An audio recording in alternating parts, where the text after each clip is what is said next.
The first time I saw the man with the top hat and cane, I was 17 years old and had just graduated high school.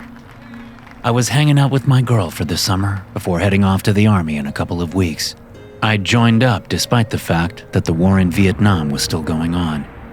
Things there weren't looking so good, and I had it under good authority, that authority being my ex-army father, that I wouldn't see a stitch of combat. Watergate was all over the news. According to my ever-so-wise father, Nixon was in deep shit, and sending more boys to die in the jungle didn't make good political sense. Technically, the lottery was still active, but the draft was over. It had expired the year before, right after I got my driver's license. "Oh, look!"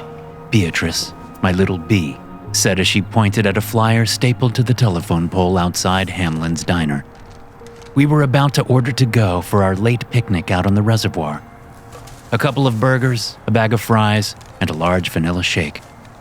I also had a few cans of hams I stole from my father's beer fridge in the garage. He knew I took them, but never said a word. I stared at the poster for a second, then frowned at B. "A carnival? Really, babe? I'm going in the army. Carnivals are kid stuff," I complained, not wanting to derail the picnic. I had brought a couple of blankets and knew a very secluded spot under the fir trees by the reservoir's shore. The tilt-a-whirl wasn't the ride I was looking forward to. I had a whole other ride in mind. "Oh, don't be a poop," B said, tugging at my sleeve. "It'll be fun." "I doubt that," I said, having no problem being a poop. She leaned in, and her lips brushed my ear as she whispered, "You ever have a hand job at the top of the Ferris wheel?" That was an easy question to answer and an even easier decision to make. "We should get going before it gets too late then," I said, and reached around to give her ass a good pinch. She squealed and slapped my hand away, then grabbed my arm and pulled me back to my truck that was parked a couple spots down from the telephone pole B had been studying. The engine sputtered a few times and the muffler coughed, but my trusty Ford turned over and roared to life. I told B she could use it while I was gone, but she didn't bite.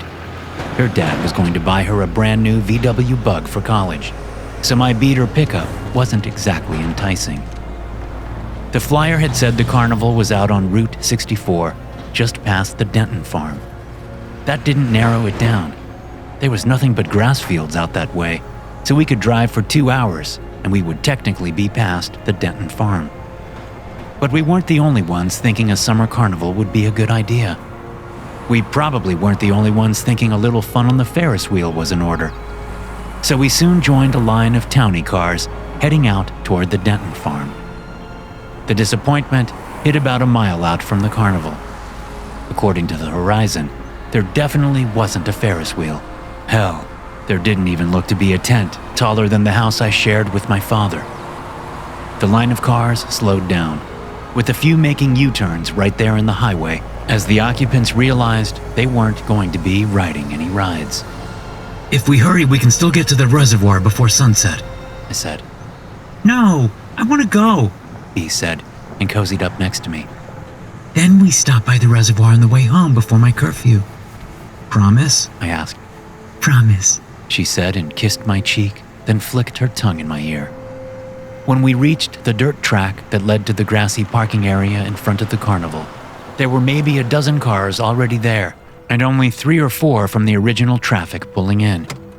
We parked, got out, and strolled to the entrance. A huge banner up on warped and bent poles read, "Le Carnival des Âmes." Underneath that was a smaller banner, "Come one, come all, stay now, stay forever." "Carnival of Souls," B said, reading the top banner. "It's French. Good thing you took French." "It is," she said and laughed, pulling me to the ticket taker who was about the size of my Ford. The man sat on a stool that was barely as big as one of his legs. He was gigantic in all proportions, 7 feet tall and 7 feet wide. He grinned, a buck-toothed grin at each customer who handed him a buck for a ticket. "Welcome, welcome!" he cried in a high, whistling voice that didn't seem to fit the body it came out of. "Welcome, friends! Stay now, stay forever! We love you all!" People giggled at him as they got their tickets and rushed away. eager to see the oddities and games the carnival held within its canvas walls. And there were walls, 20 feet tall and stretched out around the entire carnival. Canvas walls painted with grotesque images of freaks and geeks and creatures bizarre kept the looky-loos from getting a free peek at the fun inside. 2.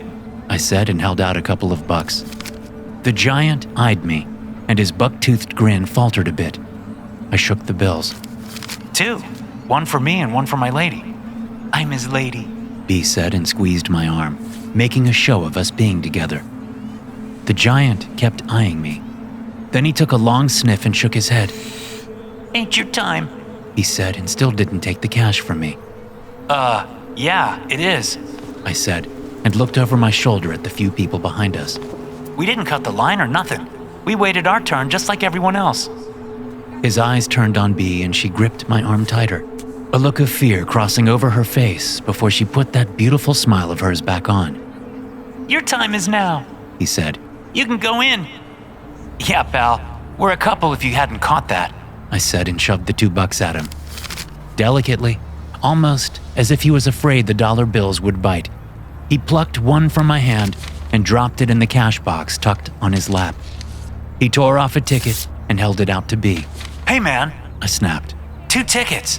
You hearing me? 2. Ain't your time. The giant said again. Listen up, you gargantuan dipshit. I said and took a step forward, my finger aimed up at his nose, which was a foot higher than me, even with him sitting down. But he didn't stay sitting. The giant set the cash box down on the ground, then got to his feet. I was wrong about his height. He was closer to 8 feet tall, and I realized at that second that my mouth just wrote a check my ass couldn't cash. Ain't your time, The giant said as he towered over me. Is there a problem, William? A silky voice asked. No, Mr. Bruno. The giant, William, I guess, replied. Giant William was so large that I couldn't see around him and find the source of the smooth voice. Then a shorter man, barely taller than B, stepped out from around Giant William's bulk and gave us a deep bow. He was dressed in a tattered black and red topcoat and held a top hat in one hand and a cane in the other. The top hat was held out and back behind him as he bowed, while the cane was across his chest. Then he straightened up and smiled, so I could see that he was missing more than a few teeth. His shirt would have been white if it had ever been washed, and his pants, despite being black at some point, were stained by various substances, making them look like they were made from a mottled material. Carter Bruno, proprietor and master of ceremonies at your service, He said and bowed again. Are we going to get tickets or what? Someone called from behind us. Yes, of course, my fair ladies and fine gentlemen. Mr. Bruno cried out to the line. Step right up, one and all. Everyone is welcome at Le Carnival des Âmes. Then he focused on me. Even you, young man. Mr. Bruno, Giant William mumbled. Do not worry, William, Mr. Bruno said, and patted the giant's elbow, since that was about as far up as he could reach. Everything sorts itself out in time. Don't you worry. The man waved away the dollar bill I still held out. Oh me, young man, He said, then turned and swept his cane hand out as he placed his top hat back on his head. Please enjoy yourselves, you 2 lovebirds. Be sure to try the caramel corn before you leave. It is to die for. Thank you, sir, B said, and basically dragged me past Giant William and into the carnival. I glanced back over my shoulder, and both Mr. Bruno and Giant William were watching me. I gave them my patented smirk that always drove my father nuts. Giant William glared, but Mr. Bruno didn't. Instead, he tilted his head back and roared with laughter. Baby, come on, B said, pulling harder on my arm. Look, there's a house of mirrors. Let's go in. And we did. We went through that hall 4 times, each time getting more lost instead of being better at finding our way out. After that, I drug B into the reptile house. She protested the entire time and about jumped out of her skin when a lazy bullfrog croaked so loud I thought the thing had to be the size of Giant William. Then I looked in the dirty tank and saw an actual microphone hanging above the mucky water. I saw the speakers in the corner of the house just as we left. Nice trick. A smell hit us a few feet from the door of the reptile house, and it wasn't snake shit. Far from it. It was sweet and buttery and salty. Caramel corn! Bee announced, and pulled me to a stand that had the longest line in the carnival. It gave me time to look around as we waited for our sweet and salty treat. I realized I was getting hungry. We never did get that to-go meal from Hamlin's. There were a hodgepodge of tents set up inside the carnival's canvas walls. If you squinted just right, it looked like there was an order to how the tents were set up, but that had to be a serious squint. Otherwise, it looked like plain old chaos. There was no midway or neat rows of walking paths for people to follow. As I watched the other people milling about, it seemed like they just gravitated toward a tent, and in they went. Tents with names like Mrs. Hilly's Fortunes, or The Seance Parlor, or Bearded Myrna and the Strong Man. Oh, we should go there next, Bee said, and pointed at a tent that was off by itself. The Fate Maker, the sign above the tent flap read. The Fate Maker? I asked. What the hell does that even mean? I don't know, but we're gonna find out, Bee said, then frowned. If this line will ever move. Then she froze for a second and grabbed my arm. Oh no! What's wrong? She looked around, then leaned in close and whispered. Can you go to the truck and get my purse? Babe, I'm paying for the caramel corn, I said, and fished out my wallet, even though there were still a dozen people in line before us. I got this. No, that's not why I need it, she said and swallowed hard. I, don't think we're going to the reservoir after this. Shit, why not? I asked, still not getting it. I could see she was trying to tell me something with her eyes, and when I couldn't telepathically understand what she was trying to say, she leaned even closer inside. Aunt Flo just came for a visit. Who? Jesus Christ, Jay! Then it clicked. Oh, I said. Oh! Yes-o, she responded. Can you go get my purse? I'll wait for the caramel corn. Don't you want to go instead? Not in these jeans, no, she replied. Please, Jay. Yeah, sure, babe, I said, and kissed her on the cheek. Be right back. I mumbled my complaints about no reservoir time with Bee all the way to the carnival entrance. Then I stopped as a mountain moved in front of me. No re-entry, Giant William said. My girlfriend needs something from her purse, I replied. And it ain't lipstick if you get my meaning. No re-entry, Giant William insisted again. Look, pal, I'm just going to my car for a purse, okay? I said. You can watch me the whole way. Shit, you can inspect the purse so you know I'm not trying to bring in a joint or nothing. Which instantly made me panic. Did Bee have a joint in her purse? Shit. There I went again, writing checks my ass couldn't cash. When Giant William didn't move, I smiled up at him and said, Maybe we should talk to Mr. Bruno about this? He's the guy in charge, right? How about you call him up here? Giant William still didn't move, but he also didn't pick me up and break me over his knee. After a few seconds, he huffed and moved aside a couple of inches so I could squeeze by his bulk. Thanks, man, I said with probably more sarcasm than was warranted. I mumbled a few idle threats under my breath as I jogged to my truck. I unlocked the passenger door and found Bee's purse on the truck's floorboard. Grabbing it, I locked the door, slammed it shut, turned and held up the purse so Giant William could see. But Giant William wasn't looking my way. He was staring in the opposite direction at something happening inside the carnival. I followed the direction that the boulder of his head was turned in, and that's when I saw it. Smoke. A lot of smoke. Then the scream started, and I dropped Bee's purse as I sprinted toward the carnival entrance. I'd barely run more than a few steps when I had to skid to a stop in my tracks, my shoes kicking up gravel and dirt. Streaks of flame went zooming by inside the carnival. 1 and 2, then 4, then 5, then 8, a dozen. It took my stunned brain a bit to catch up and realize that the streaks weren't only made of fire. They were people. The screaming rose and then the panic overtook everyone. There was a mad dash toward the entrance, and about 10 or 12 people raced straight for the parking lot. except they never made it. A streak of flame, which was a person set ablaze somehow, cut them off, running right into Giant William. The huge man's t-shirt and jeans caught fire instantly as melted flesh collided with his bulk. His high voice became almost inaudible unless you were a dog. The man managed to push the burning person off of him, but it was way too late for Giant William. Fire swarmed over his massive body, and he fell to his knees. Then he fell over, and the dry grass around him caught fire. Those flames spread to each side and rose high into the air before setting the canvas wall aflame. In only a couple of seconds, what should have been an easy exit to escape through turned into an inferno, trapping everyone inside. The canvas walls blazed bright, and the flames fed across them, stretching to encompass the entire carnival. B! I yelled and tried to get my legs to move, but they wouldn't. I was frozen there in the parking lot, shock keeping me planted where I stood. B! J! I heard a scream, and that almost broke the fear. J! A body burst through the flames, then another and another. Each one was a living torch, and they only made it a yard or two before collapsing into the dirt and gravel.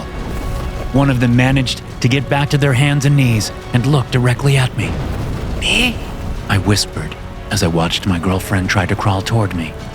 She made it a foot before falling onto her face, her body still, except for the flames that licked and fed and burned her into the dirt and gravel. I'll never forget that sight. I'll never forget the screams.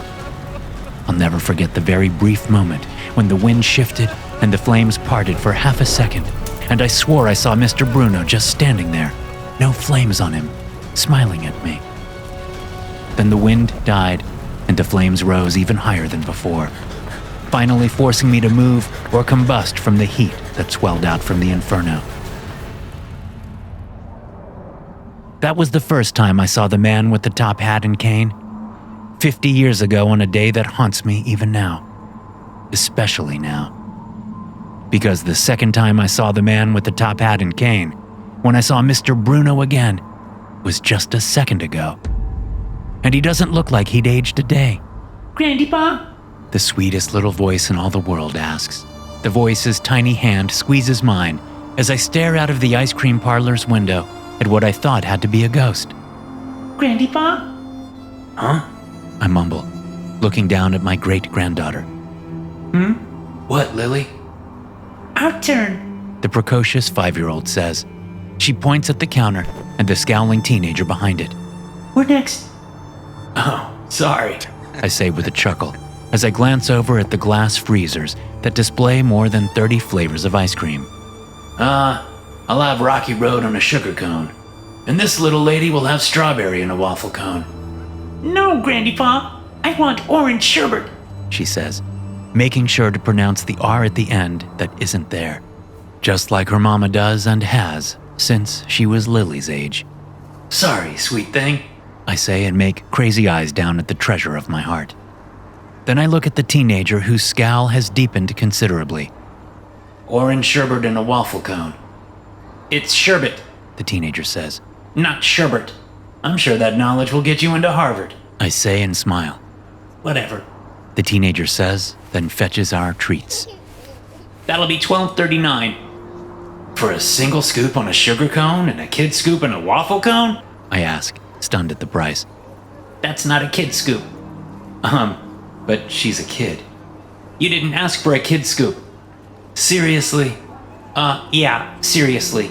The teenager replies, either ignoring my shock or just not understanding that $12.39 is ridiculous for a couple of ice cream cones. Grandpa? Lily asks, her eyes wide and staring up at me. It's melting. I look down and see an orange mess about to happen. I hand the teenager my credit card, then grab a wad of napkins and head off the avalanche of sherbet that's overflowing the waffle cone and starting to wet Lily's fingers. Thank you for coming. The teenager says, and slides my card back to me with a receipt under it. Next.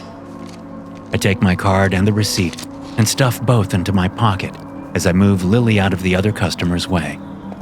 We head to a table and I get her cleaned up, then sit down and give my cone a hearty bite. Grandpa! Lily exclaims and giggles. You lick ice cream. You don't bite it. Life is short, dear girl, I say and take another bite. no time for licking. It's a biting world. I lean over and gnash my teeth at her, and the giggles get louder and stronger. We slowly eat our treats, then I take her to the bathroom to get those sticky hands clean. When we come out, the ice cream parlor is empty, except for a top hat that sits on a table in the corner. My blood goes cold. Grandpa, ow! Lily says, and I realize I'm squeezing her hand way too hard. Sorry, sweetheart. I say and turn to the teenager. Hey, that hat. Who left it? What hat? I look at the table in the corner and it's empty. No hat. Nothing. Never mind. I say and lead Lily to the front door. Thanks. Yeah, sure, no problem. The teenager says, his nose buried in his phone before my hand even touches the door handle. Out on the sidewalk, I look left, then right, hoping to catch the sight of, well, what? Or who? The man with the top hat and cane? Mr. Bruno? Someone who died 50 years ago when the caramel popcorn kettle caught fire and hot sugar exploded out onto the line of people just waiting for a sweet treat? The thought of that day sours the rocky road in my belly, and I have to struggle to keep it down. You okay, Grandpa? Fine, sweetheart, I lie. Jay! A voice calls out. Mommy! Lily shrieks and yanks her hand free as she races to my granddaughter, who is stepping out of a Subaru she's just parked a few spaces down from the ice cream parlor. My son and daughter-in-law died in a car accident when Jessie was 5, leaving her upbringing to mine and my wife's hands. Jessie has always called me Jay, not Grandpa. Not Grandpa Jay or Pappy or even a formal grandfather. Always Jay. Which is why I treasure her little Lily calling me Grandypa. Jessie called my wife Grandma, though, which always made me think my late wife put that little girl up to calling me Jay as a joke that just took on a life of its own. Neither one would fess up, not even my wife in her last moments in hospice. Stubborn women, the Fieldings.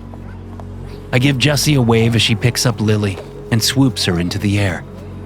Jessie smiles at me and tucks Lily onto her hip, even though the girl has gotten way too big for that to be comfortable. The two walk my way. Then Jessie's eyes catch sight of something, and she pauses by the lamppost. That shouldn't be there. She says, nodding at the flyer taped to the lamppost. No posting downtown. I can't believe it hasn't been ripped down yet. I walk over and pluck the flyer from the post, my heart racing a bit. Le Carnival des Hommes, the flyer reads and has a picture of a Ferris wheel. I want to ride! Lily shouts, squirming in her mother's arms. No! I snap and wad up the flyer, tossing it at a trash can a few feet away. Jessie takes a step back and Lily frowns. Jay, are you all right? What? Yes, fine. I say and shake my head. Got a little headache from eating my ice cream too fast is all.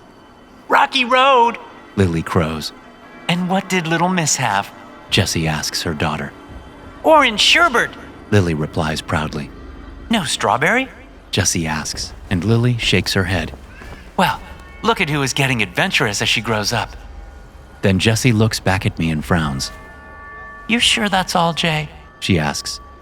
You look like when Grandma died. Are you thinking about her? What? Oh, no. I say, not admitting that I am thinking of a woman who died, just not my late wife. Okay, if you're sure. Jessie says, obviously not believing this old man's BS. Well, thanks for watching Lily Pad here for me. Anytime, anywhere. I say and reach out to tickle Lily's neck. Happy to help. Well, thanks again. Jessie says as she watches me carefully. You're sure you're all right? Right as rain. I say and give her 2 thumbs up. Okay. She says, then sets Lily down. Well, Lily has dance class in 15 minutes, so we better go. I don't want to dance, Lily says and rubs her belly. Too full. You gave her a big scoop. I say to Jessie. And you let her eat it all? Jessie shakes her head. We'll talk later about overfeeding 5-year-olds, Jay. You still coming to dinner tonight? My eyes dart to the trash can. I think I'll eat at home tonight. I'm a little tired. Probably gonna make a sandwich and fall asleep in front of the tube. What tube? Lily asks. That's what old farts like Jay call the TV. Jessie says and smirks at me. Then she moves in and kisses my cheek. Okay, but don't eat too many potato chips. You know what the doctor said?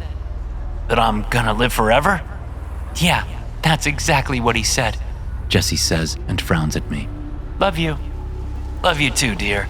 I say and kiss her cheek, then smile at my treasure. And I love you mostest, sweetheart. Mostest back! Lily yells, then rushes to the Subaru, her full stomach already forgotten. I watch them get in and pull away, all of us waving madly at each other like crazy people. Then as soon as the Subaru is around the corner, I hurry to the trash can and fish out the flyer. No! I whisper as I stare at the words. It only has the name of the Carnival and the Ferris wheel. Except this time as I look at it, I can see the outline of flames around the Ferris wheel. No, no, no! I wad the flyer up and throw it away again, then try not to run to my old Ford pickup, the same one I've had since a teenager. My wife complained and complained about the truck, but I told her that it was my hobby, and I loved spending every weekend keeping the thing running. In truth, it's a memorial. A memorial to that late afternoon when I watched a different woman I loved die. I stop off at the liquor store for a bottle of bourbon. When I pull out my wallet, my credit card and the ice cream receipt fall out of my pocket and land on the floor. I'd never put my card away. When I reach down to pick them both up, I pause. The credit card is my credit card, sure, but the receipt is not a receipt. It's a ticket. You all right down there, Jay? The clerk asks me. Yeah, Dan. I say and straighten up, the ticket in my hand. Printed on it is Le Carnival des Hommes, Admit 1. I heard there was gonna be a carnival in town, but they couldn't get a permit or something. Dan says as he rings up my bottle. $26.50. I slide my card to him, my eyes still glued to the ticket. Maybe you can get a refund for that, Dan says, holding out my card and the bottle that has been neatly brown bagged up. I didn't buy this, I say quietly. Okay, then nothing lost, Dan says, still holding out my card and the bag. Nothing lost, I echo. He has no idea how wrong he is. I shake it off and shove the ticket into my pocket, then take the card and the bag. Thanks, Dan. You sure you're good? Dan asks me as I turn away. Do I need to worry about you driving home? I'm good, I say and smile at him. Thanks. Then I'm out of the store and in my pickup before he can worry some more. The drive home is a daze, and I robotically park in my driveway, grab the bag, and walk to the front door of my house, where a flyer is taped to the outside of the storm door.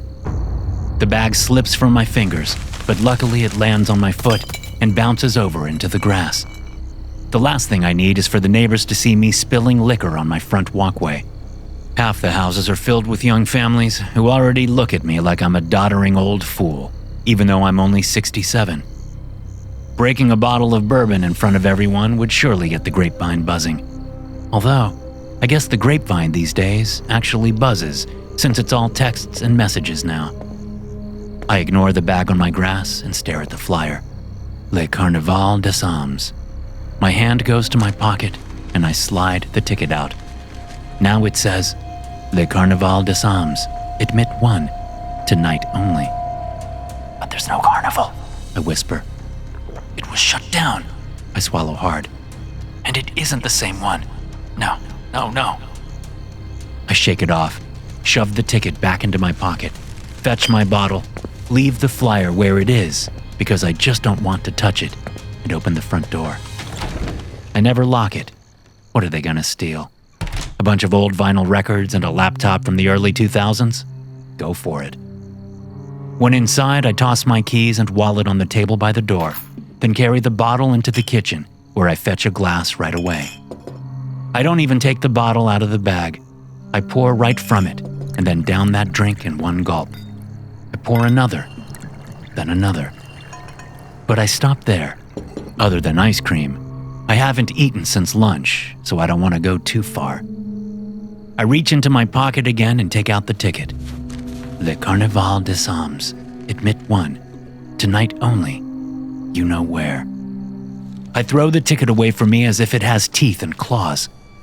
It floats through the air, defying all known laws of physics, and disappears into the kitchen sink. Good, I say, and set my glass of bourbon down. I yank open what we have always called the junk drawer and pull out a long utility lighter that mainly gets used for jack-o'-lanterns once a year, since I don't have a fireplace and candles were my wife's thing. I go to the sink and see the ticket sitting there face down on the stainless steel. I don't even have to touch it. I just flick the lighter's trigger and set the flame to a corner of the ticket. It catches fire and is ash in seconds. Don't worry, the irony is not lost on me. A ticket to a carnival that burned down 50 years ago is now burnt ash in my sink. Not tonight, I say, and then I jump as a loud knock comes from my front door. Taking a deep breath, I run some water in the sink, sending the ashes down the drain. Then I rake my fingers through my hair and leave the kitchen quickly to answer the door as a second loud knock echoes through the house. Yes? I ask as I open the door.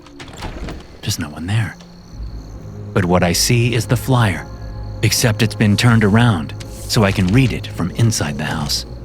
Shoving the storm door open, I race out onto my lawn and look both ways up and down the street.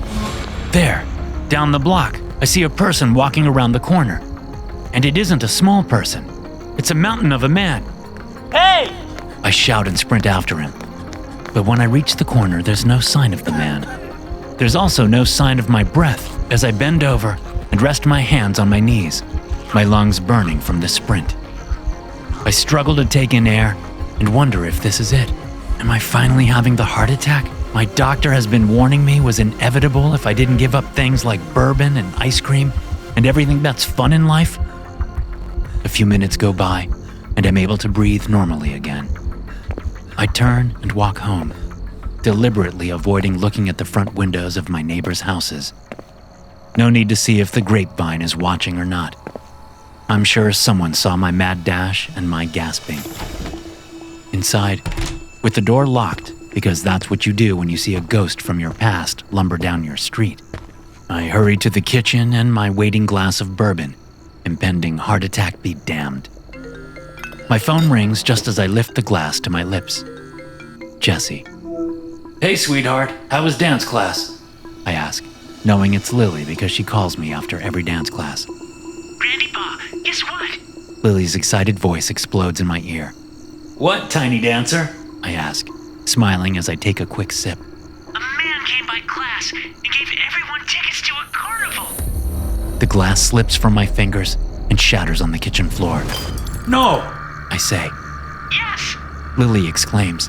it's only for tonight, so we're all going now. Mommy asked me to ask if you want to come. There's shuffling, and then Jessie's voice comes on the line. Hey, Jay, I know you said you were in for tonight, but Lily is really wanting you to come. She says. Are you able to? The unspoken question is whether or not I've been enjoying my bourbon already. But despite having belted down 2 glasses, I'm more sober than I've ever been. Don't go, I whisper. What was that? Jessie asks, then shouts. Lily, stop jumping on the couch. Don't go, I try to say louder, but it's still only a whisper. Listen, Jay, come if you can, okay? I gotta go before Lily breaks her freaking neck. Jessie says. She really wants you there if you're able, all right? But if not, do not get in that truck and drive all the way out to... Denton's farm, I interrupt. Yeah, exactly. She says. Lily, damn it! Gotta go, Jay. The phone goes dead. I stand there for a second. Then I fetch a broom and clean up, my mind whirling. This isn't happening. No, it can't be. I get the glass picked up and toss the pieces into the trash. Then I find a rag to wipe up the bourbon. When I go to the sink to rinse the rag, a small scream escapes my throat. The ticket is in the sink. It is not ash. There isn't a burn mark on it. Le Carnival des Âmes, admit 1, tonight only. You know where. I do know where. So does Jessie, and Lily, and all those little girls and boys from dance class. No, I say and grab up the ticket, then shout. No, not tonight, not ever.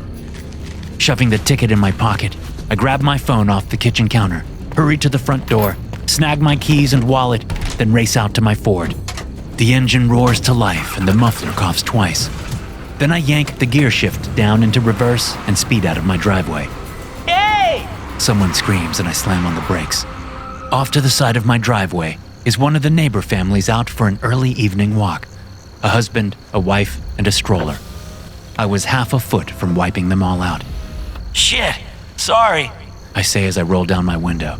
I have an emergency with my great-granddaughter. Look around first, will ya? The husband snaps at me. Yeah, sorry. I say and wave them on. You go. I'll stay put. The parents glare at me as they make a big show of navigating around the tail of my truck so they can continue their family outing. I'm sure the baby in the stroller is looking up at both parents, learning a glare she or he will use on some other old dude when she or he has kids of their own. When the neighbors have finally gotten out of my way, I reverse out into the street and then shove the gear shift into drive and race away from my house. I can hear the clicking of the letters as a nasty text is sent to half the houses on the block reporting another Jay Fielding transgression. But fuck them all. I have to get somewhere right now, and no text thread is thread enough to keep me from my Lily and my Jessie. The roads are a blur, and not because I've had a couple of drinks, but because the goddamn tears refuse to stop welling in my eyes. Please no. Please no. Please no. I mumble as I speed out of town and hit Route 64, my speed matching the highway's number. Mailbox after mailbox zooms by as I head for the one I'm looking for, if it's still there. The Denton farm went under during the 80s, back when trickle-down economics saved us all. If all of us were greedy Wall Street bastards scavenging off the pensions of hard-working Americans while inflating farm loans so high that the suicide rate amongst the working class began to match those interest rates decimal point for decimal point. I'd love to say times have changed, but have they? There, about a mile ahead, I see cars turning onto a dirt lane that hasn't been used in decades.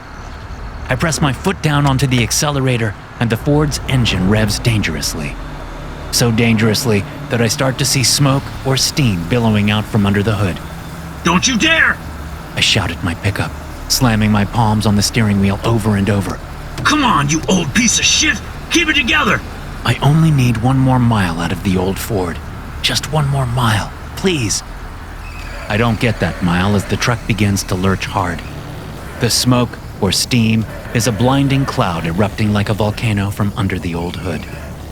The pickup lurches one more time and then dies, forcing me to pull over to the side of the rural highway. I don't even bother to take the keys from the ignition. I'm out of the pickup and running down the highway before the Ford has even come to a complete stop. For the second time tonight, I'm sprinting on blacktop, my old knees telling me they have maybe 100 yards in them, while my hips argue that I'll be lucky to get that 100 yards before my legs fall off at the waist. My lungs mock both my knees and my hips, and in seconds, I have a stitch in my side that brings me up short. Air fights to fill my chest as I bend over and try not to throw up. "Lily!" I gasp and force myself to stand up straight, despite the agony in my side and in my chest. An agony in my chest that isn't just me being short of breath, even though I'm that too. The image of my treasure with sherbet running down her fingers fills my mind, and I ignore all the discomfort, all the pain, and get my feet moving again. 1 step, 2 steps, 3 steps, and I'm lurching along Route 64 like my Ford did in its last moments. The pain worsens everywhere, but I speed up, and I'm jogging at a steady clip when I reach the dirt road and turn onto it. Then my feet slip out from under me as my shoes hit gravel. I come down hard on my right side, and I know something is cracked in there. Jesus, I'm 67, not 87. I have no time for broken hips or heart attacks or any of that bullshit. Headlights blaze behind me, and a horn toots quickly. Hey, you all right?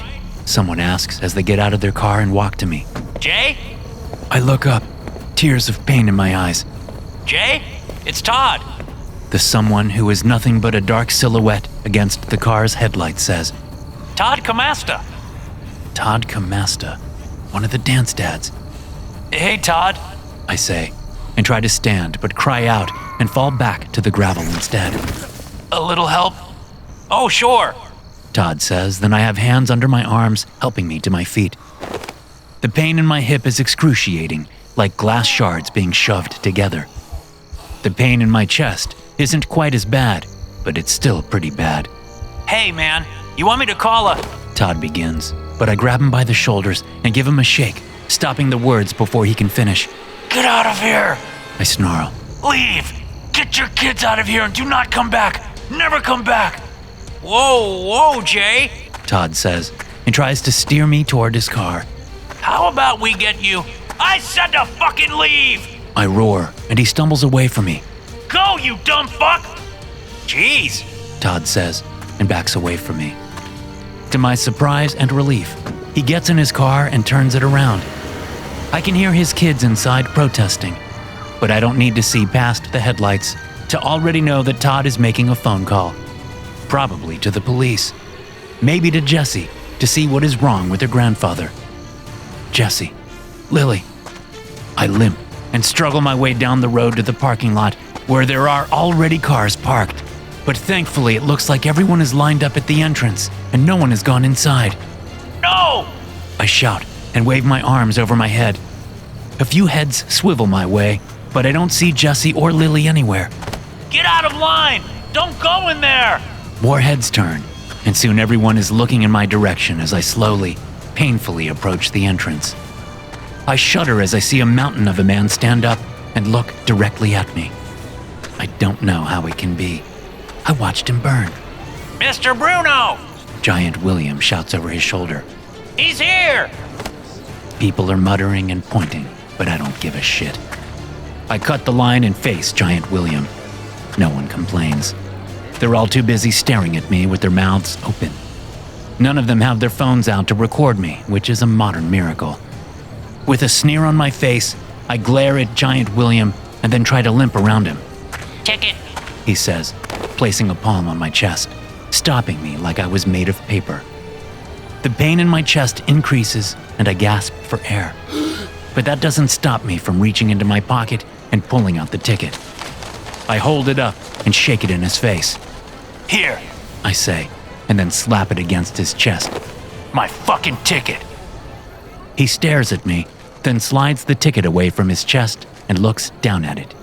It should be in order now, A silky voice says, and in half a second, I see a tattered red and black coat coming my way. Giant William reads the ticket and nods. It's his time! The huge man says. It is his time, isn't it? Mr. Bruno says when he reaches me. Then he looks at the line of very confused people. Sorry, folks, but due to a prior private engagement, we have to close early tonight. Another modern miracle occurs, and no one argues. In a day when entitlement runs the country, I cannot believe not a single one of the dance dads or dance moms even tries to object. Lily, I gasp. Jessie, Mr. Bruno looks past me and out at the parking lot. they're fine. He says, all silky smooth. I turn, my hip shrieking, and see my granddaughter and my treasure standing at the edge of the parking lot, their eyes on me as the disappointed and confused crowd mills past them, all headed for their cars. Grandypa! Lily yells and begins to pull away from her mother's hand. No! I scream and feel my vocal cords almost rip. Lily freezes, and for the first time in my life, and hers, I see fear of me in her eyes. No! I say more calmly and raise a hand, then look at Jessie. Take her home! Jay? Jessie asks, her question filled with fear. Go, Jessie! I say and try to smile. I'll be fine. Jay, what's going? Jessie begins to argue. Please! I shout. Please go, dear! Please! They are welcome to come in. Mr. Bruno says, and I whirl on him. He holds his hands up. Or not. He shrugs. We just needed you to pay attention and come join us. It's not their time anyway. Then he looks past me and repeats what he said before. Sorry, folks, but due to a prior private engagement, we have to close early tonight. I don't understand. Jessie says. Take Lily home. I say. I have some unfinished business here. But, damn it, Jesse! Listen to me for a fucking change! I shout. She stumbles a step back, and I try to take a deep breath, but my lungs won't let it in all the way, so I just wheeze loudly. It's all right. Everything is all right. Just please take her home. Jessie doesn't turn to leave, but she also doesn't move toward me. Shall we? Mr. Bruno says, taking me by the elbow. I believe you missed out last time. What? I say, and finally focus on the man. Caramel corn. Mr. Bruno says. You never got your caramel corn. I'm not burning up, I say, and try to yank my arm away, but I'm too weak. Oh, Jay, I don't think flames are needed for you to join the others. Mr. Bruno says, and taps my chest right over my heart. Do you? No. I admit. Something breaks in my chest, and Mr. Bruno catches me before I fall. Yeah, caramel corn sounds good. I bet it does, he says, and leads me away from the entrance. I take one last look at Lily and Jessie and raise my hand. I love you, I whisper. Then I walk with Mr. Bruno deeper into the carnival as the sounds of people playing games and laughing fill my ears. Jay! A familiar voice calls out. Bee runs up to me, looking exactly as she did when we were young. You made it, she says and smiles at me. Yeah, I did. I say and smile back. I guess it's my time now. I can barely breathe now. Let's go get some of that caramel corn. I wheeze as Bee takes my hand.